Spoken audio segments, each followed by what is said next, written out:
The History of Science, written and read by Peter Whitfield. Part 1. The Ancient and Medieval World. Introduction. In 1687, Isaac Newton published a book that became one of the fundamental texts in the history of science. It was an analysis of motion, force, mass, velocity, and resistance, and it showed that the Earth, the Moon, and the planets were held in motion about the sun by mechanical laws, which could be precisely and mathematically described. Those laws formed a key which unlocked the secret of the cosmos, at least that part of the cosmos which could be observed by men of the 17th century. Newton wrote his book in Latin, and it is usually referred to as Principia Mathematica, mathematical principles. But it is evident that this is really only half of a title. Mathematical principles of what, we have to ask. Its full title is more interesting, but more puzzling. Philosophiae Naturalis Principia Mathematica, the mathematical principles of natural philosophy. This form of words reveals something quite central about the history of science. What Newton was offering was a philosophy of nature, an explanation of or a theory about how nature works, and for centuries what we now call science was called natural philosophy. In Newton's case, he took one of the most profound and central problems of all. How are the Earth and the planets sustained in their paths through the heavens? What power moves them and holds them in perfect balance through the endless centuries? Newton's answer was, of course, the force of gravity, a force so mysterious that he could say nothing about its essential nature, but whose effects he could analyze with the utmost precision.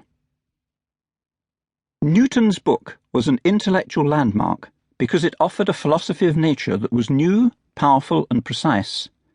But for centuries before Newton, philosophies of nature had sought to identify the patterns, the regularities in nature, the movements of the heavenly bodies, the cycle of the seasons, the life cycle from birth to death, phenomena such as movement, heat, light, sound, storm, fire, water, air, animals, plants, the human body. How did all these things function and interact with one another?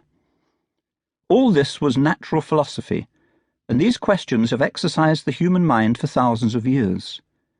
Their answers had great practical implications, for it was only by identifying patterns in nature that man could begin to control and to some extent reshape his environment. But these answers also had an intellectual dimension that was, to some people, more urgent and more powerful than any practical questions. Mankind has always demanded to know how nature operates, what forces are at work in the sky, the earth, the sea, or the living body, and whether those forces might be divine. It was given to few people to discover central overarching laws of nature as Newton did, but the title of his great book is a clear reminder that what the scientist is doing is building a philosophy of nature. This broader definition of science explains why we can speak of ancient or medieval thinkers as scientists.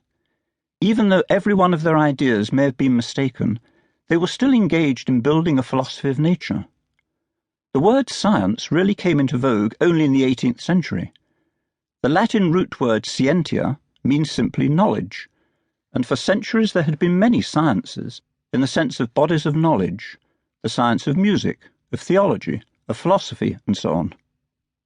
Only in the 18th century, after Newton, was it felt that the knowledge gained by observation, experiment, and measurement was somehow different in kind from those other kinds of knowledge, which were essentially ideas and opinions, and it was later still that the term scientist emerged to describe one who spent his life in the pursuit of this special knowledge.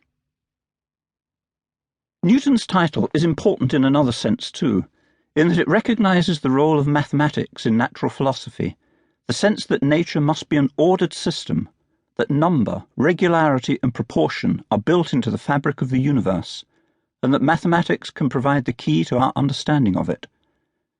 Naturally, the questions of cause and of design have always lurked behind natural philosophy.